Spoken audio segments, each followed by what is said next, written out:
कुछ घटनाएं होती हैं जो सिर्फ आप जानते इतिहास के पन्ने नहीं पलटती। वो हमारे सोचने का तरीका, सत्ता का मतलब क्या है, समाज की पूरी परिभाषा ही बदल देती हैं। बिल्कुल। और आज हम एक ऐसे ही घटना की गहराई में उतर रहे हैं, फ्रांसीसी क्रांति।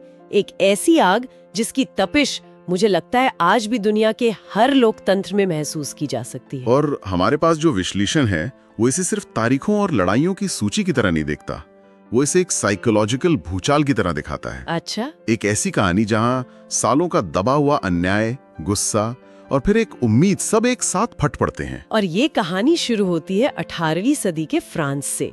जो तस्वीर हमारे सामने रखी गई है वो बाहर से तो बहुत भव्य लगती है। हाँ, राजा लुई सोलोमे के शानदार महल, उसका सोने का बिस्तर, चारों तरफ शानो शौकत। गरीबी की चीखें थी। ये विरोधाभास तो किसी भी समाज के लिए खतरनाक होता है। और ये सिर्फ अमीरी गरीबी का फर्क नहीं था, ये एक कह सकते हैं एक सुनियोजित अन्याय की व्यवस्था थी। एक सिस्टम था। एक पूरा सिस्टम। हाँ। समाज साफ तौर पर 3 हिस्सों में बटा हुआ था। पादरी वर्ग मतलब चर्च के लोग, फिर सामंत यानी जमींदार और राज परिवार वाले लोग, और फिर बाकी सब यानी आम जनता। और जो बात इस व्यवस्था को मतलब सड़ा रही थी वो ये थी कि देश का सारा बोझ, सारे कर सिर्फ ये तीसरी श्रेणी के लोग उठाते थे। मतलब जो सबसे अमीर हैं, जिनके पास सारी जमीन है, वो कोई टैक्स नहीं दे रहे। कुछ नहीं। और जो किसान मुश्किल से अपना पेट भर रहा है, वो राजा का भी पेट भर रहा है, चर्च का भी और सामंत का भी, तीनों का। ये तो टिकने वाली व्यवस्था थी ही नहीं। नहीं, बिल्कुल नहीं।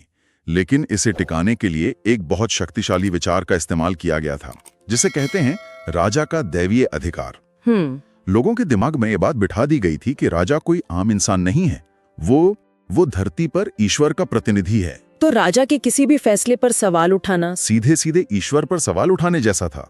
एक महापाप, एक ऐसी मानसिक गुलामी थी जो आर्थिक गुलामी से कहीं ज्यादा मजबूत थी। तो आज हमारा मिशन यही समझना है कि लोग इस मानसिक गुलामी से बाहर आखिर निकले कैसे।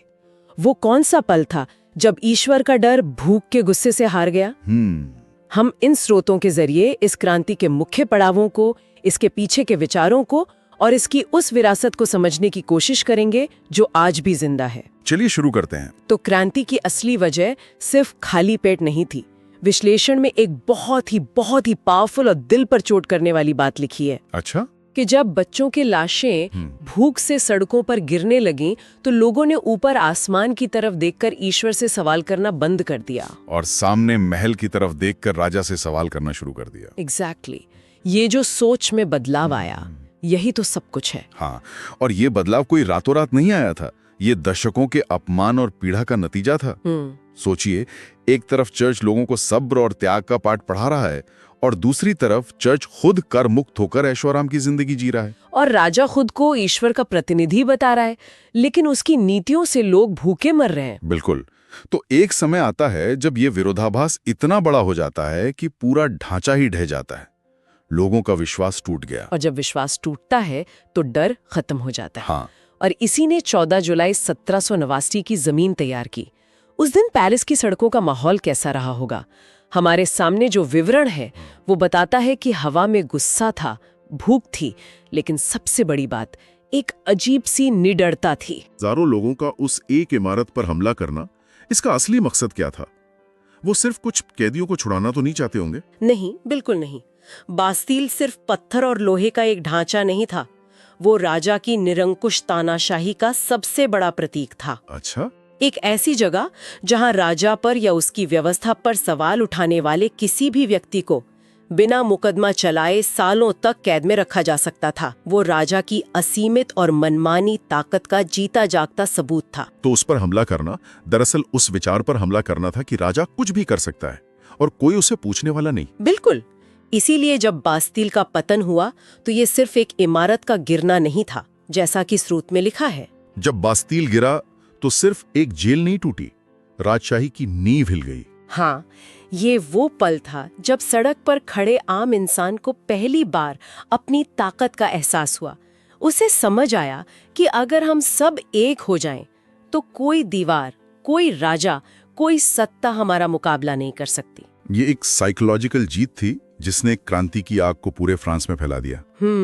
बास्तील के गिरने के बाद फ्रांस की गलियों में एक नया नारा गूंजने लगा, जो आज दुनिया के हर लोकतांत्रिक आंदोलन की आत्मा है। स्वतंत्रता, समानता, भ्रातृत्व। हाँ, ये सिर्फ शब्द नहीं थे, ये उस पुरानी सड़ी गली दुनिया को पूरी तरह से खारिज करने का एक ऐलान था। इन तीनों शब्दों का उस समय के संदर्भ में क्या मतलब था? मतलब क्या ये सिर्फ कहने की बातें थीं या इनका कोई ठोस मतलब भी था? नहीं, इनका बहुत ठोस मतलब था। स्वतंत्रता का मतलब था राजा की मनमानी से आजादी, अपनी बात कहने की आजादी। समानता का मतलब था कानून के सामने सब बराबर हैं। अब जन्म के आधार पर कोई सामंत या पादरी विशेष अधिकारों वाला नहीं होगा। और भ्रातृत्व? भातृत्व का मतलब था कि हम सब एक राष्ट्र के नागरिक हैं, कोई किसी का मालिक या गुलाम नहीं। इसने तो समाज की पूरी संरचना पर ही हमला कर दिया था। और इन विचारों को सिर्फ नारों तक नहीं रखा गया, इन्हें एक कानूनी शक्ल भी दी गई। हाँ, मानवाधिकारों की घोषणा के रूप में। और ये दस्तावेज अपने आप में एक धमाका था। कैसे? इसकी पहली ही पंक्ति उस समय के हिसाब से अविश्वसनीय थी। मनुष्य स्वतंत्र पैदा होते हैं और अधिकारों में बराबर रहते हैं। आज तो हमें ये बात बहुत सामान्य लगती है। बहुत सामान्य। लेकिन उस दुनिया में जहां आपकी पूरी जिंदगी इसी बात से तय होती थी कि आप किस परिवार में पैदा हुए हैं, ये कहना कि सब बराबर हैं, ये राजद्रोह से कम नहीं था। तो इस घोषणा ने, कह सकते हैं, सत्ता का केंद्र ही बदल दिया। इसने सत्ता के स्रोत को ही बदल दिया। अब तक सत्ता का स्रोत कौन था? ईश्वर या राजा? इस घोषणा ने कहा, नहीं, सत्ता का असली स्रोत जनता है। सरकारें जनता की मर्जी से बनती हैं। हाँ। और उनका काम जनता के अधिकारों की रक्षा करना है, उन पर हुकूमत करना नहीं। इस एक विचार ने राजशाही की हजारों साल पुरानी वैचारिक नींव को ही डायनामाइटेड कर दिया। लेकिन यहाँ एक और दिलचस्प बात सामने आती है। ये जो आम जनता थी, वो भी तो कोई एक समूह नहीं थी। नहीं, इसमें अमीर व्यापारी भी थे जो सामंतों जैसे अधिकार चाहते थे, और गरीब किसान भी थे जिन्हें सिर्फ 2 वक्त की रोटी चाहिए थी। इनके हित आपस में नहीं टकराए। बहुत ज्यादा टकराए। और यही फ्रांसीसी क्रांति की सबसे जटिल सच्चाइयों में से एक है। शुरुआत में तो सब राजा के खिलाफ एक थे, लेकिन जैसे जैसे क्रांति आगे बढ़ी, हाँ, इन अलग अलग समूहों के अपने अपने एजेंडे सामने आने लगे। शहर के पढ़े लिखे अमीर बुर्जुआ वर्ग और गांव के गरीब किसानों के बीच का तनाव क्रांति के बाद के सालों में बहुत ज्यादा बढ़ा। लेकिन शुरुआती दौर में दुश्मन एक ही था, राजशाही और उसके विशेषाधिकार। बिल्कुल। तो ये नए विचार तो आ गए, स्वतंत्रता, समानता, लेकिन पुरानी सत्ता इतनी आसानी से तो हटने वाली नहीं थी। ये टकराव जमीन पर कैसा दिखा? जाहिर है ये सब शांति से तो नहीं हुआ होगा। शांति से बिल्कुल नहीं हुआ। यहां विश्लेषण इस बारे में बहुत साफ है। वो कहता है, फ्रांसीसी क्रांति निर्दयी थी, खूनी थी और अराजक भी थी। जब पुरानी व्यवस्था अपनी पकड़ छोड़ने से इनकार कर देती है तो बदलाव अक्सर बहुत हिंसक हो जाता है। जब राजा लुई 16वें को गिरफ्तार किया गया तो ये सिर्फ एक व्यक्ति की गिरफ्तारी नहीं थी, ये पूरी राजशाही संस्था की गिरफ्तारी थी। और फिर उस पर मुकदमा चलाया गया। एक राजा जिसे ईश्वर का प्रतिनिधि माना जाता था, अब वो जनता की अदालत में एक अपराधी की तरह खड़ा था। हाँ। और अंत में उसे गिलोटीन से मौत की सजा दी गई। इस एक घटना ने पूरे यूरोप के राजघरानों में डर की लहर दौड़ा दी। ये सिर्फ एक राजा का अंत नहीं था, ये उस दैवीय अधिकार के विचार का अंत था। संदेश साफ था। संदेश साफ था। अगर राजा अपनी जनता के प्रति जिम्मेदारी पूरी नहीं करता तो जनता उसे हटा भी सकती है और सजा भी दे सकती है। दुनिया ने पहली बार देखा कि जनता अपने शासक को सजा दे सकती है। और सिर्फ राजा ही नहीं, रानी मैरी एंटोनेट का भी वही हश्र हुआ। उनका वो प्रसिद्ध जुमला भी हमें मिलता है, अगर रोटी नहीं है तो केक खाओ। हाँ, चाहे उन्होंने ये सच में कहा हो या नहीं, ये इस बात का प्रतीक बन गया कि शासक वर्ग अपनी जनता की तकलीफों से कितना बेखबर और कटा हुआ था। बिल्कुल। और यहाँ विश्लेषण एक बहुत ही विवादास्पद लेकिन जरूरी बात कहता है। वो इस हिंसा को जरूरी बताता है। ये शब्द आज हमें बहुत असहज कर सकता है। 1 मिनट, जरूरी? हिंसा कैसे जरूरी हो सकती है? क्या स्रोत इसे सही ठहरा रहा है? सही नहीं ठहरा रहा, बल्कि उस समय की हकीकत को बयान कर रहा है।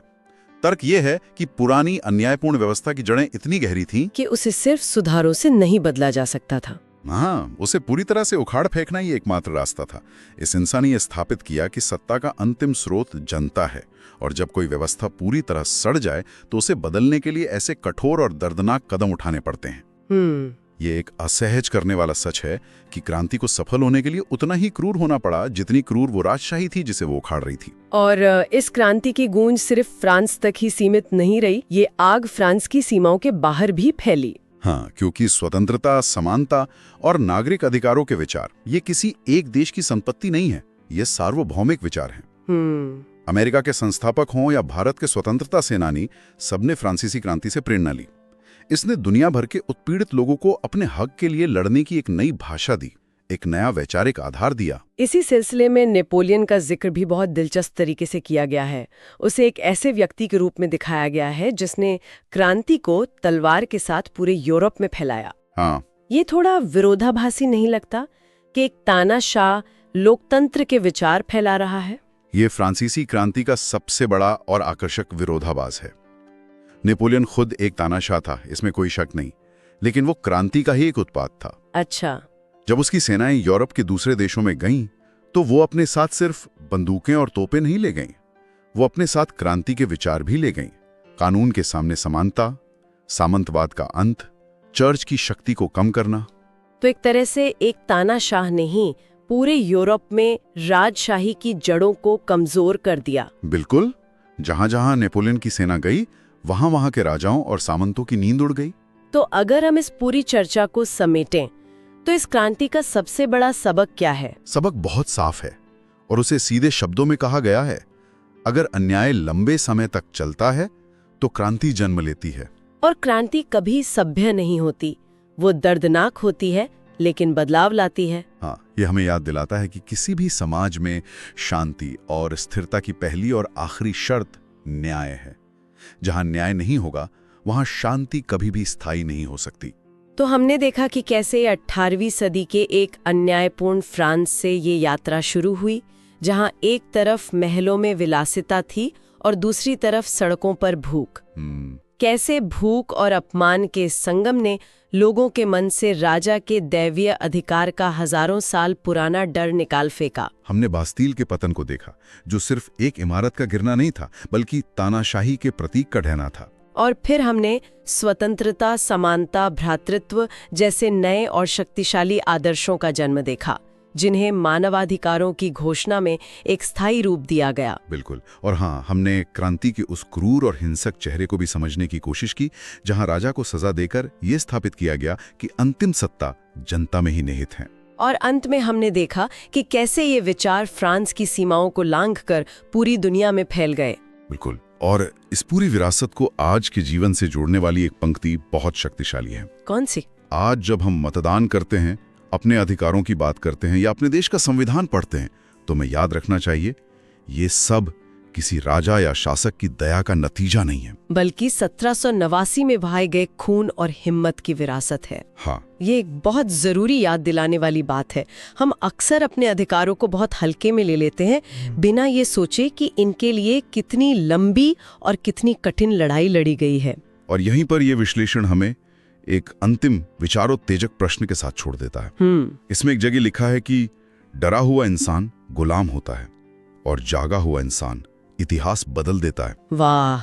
ये हमारे समय के लिए एक महत्वपूर्ण सवाल खड़ा करता है। सुधार और क्रांति के बीच की महीन रेखा आखिर क्या है? और आज के इस दौर में जहां हम सूचना और शोर से घिरे हुए हैं, जागरूक या जागे हुए होने का सही मतलब क्या है?